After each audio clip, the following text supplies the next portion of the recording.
लगे हैं मुन्नू के पुआ, मुन्नू का पुआ निवासी राजित रावत जी की तरफ से ये 20 रुपए का पुरस्कार होता है।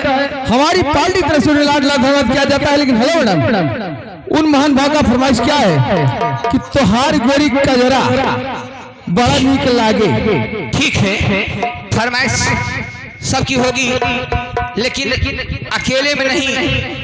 मैं अपने परदेसी बाबू को बुला लूं तो 4 बातें होगी। उसके बाद आप सभी के सामने हमारे परदेसी बाबू आएंगे। आप लोग को धीरे धीरे मजा क्या देते हैं, आप लोग शांति बनाकर बैठे रहेंगे। धन्यवाद। हेलो हेलो परदेसी बाबू, हेलो, इस समय कहाँ हो? इस समय हम जी हाँ, अवध संगीत पार्टी, जी हाँ, अवध संगीत पार्टी हाँ जी, एवं आर्किटा ग्रुप, ग्राम पिछवाड़ा पोस्ट अम्बेडकर नगर आर्थार मेजोड़ा चीनी में से बोल रहा हूँ। इस समय काम क्या कर रहे हैं? मैं पेपर पढ़ रहा हूँ। इसमें आपका पेपर कितने पन्ने का है? ज्यादा नहीं, 2-4 पन्ने का है मैडम। 2-4 पन्ने का? जी हाँ। क्या बता सकते हैं पहले पन्ने में क्या लिखा गया है? जी हाँ, क्यों नहीं? क्या लिखा गया पहले पन्ने में? कि नैनीताल में क्या हुआ? नैनीताल में, नैनीताल में आग लग जाने से सारी मछलियां पेड़ पर चलना शुरू कर दी है और उस आग को काबू पाने के लिए पेट्रोल की बारिश की जा रही, लेकिन अभी तक आग को काबू नहीं पाया। और दूसरे पन्ने में क्या लिखा गया है? सुनो सुनो। हाँ, कश्मीर के कुछ इलाकों में क्या हुआ? कश्मीर के इलाकों में ज्यादा गर्मी पड़ जाने से हाँ जी, मुर्गियां उबले उबले अंडे देना शुरू कर दिए। फांसी ले जाए। और चौथे तीसरे पन्ने में, अगले पन्ने में ये बताओ कि महिलाएं आई हैं? आई हैं। अगर हमारी माताएं बहनें आई हो तो हमारी बात को ध्यान से सुने। सुन रही हैं? अगर अपने सिर के बालों को क्या करें वो? लंबे घने मुलायम रखना चाहती हो हाँ, तो क्या करें वो?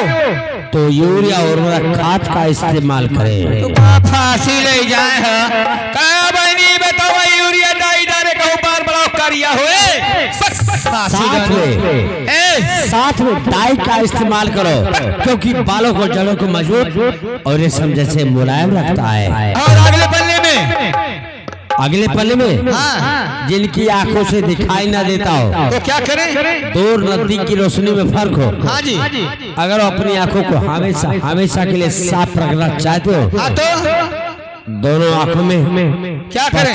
50 ग्राम चूने का इस्तेमाल करें। फांसी ले जाए। क्या बहनी बताओ, चून लगा ले बू अखिया में, अखिया रहे कि जाए और किए पार करे तो फांसी ले जाए। हमेशा के लिए साफ हो दवाई जाइए।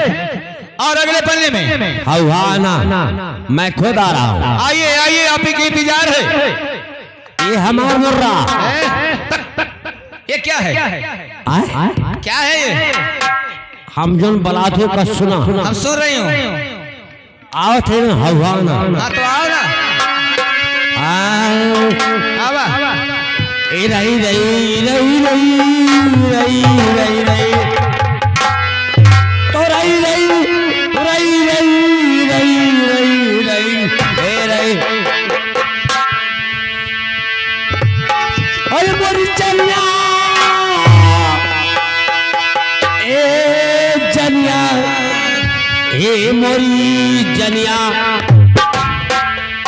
और तोहरी चला करे तू पानिया मोरी जनिया।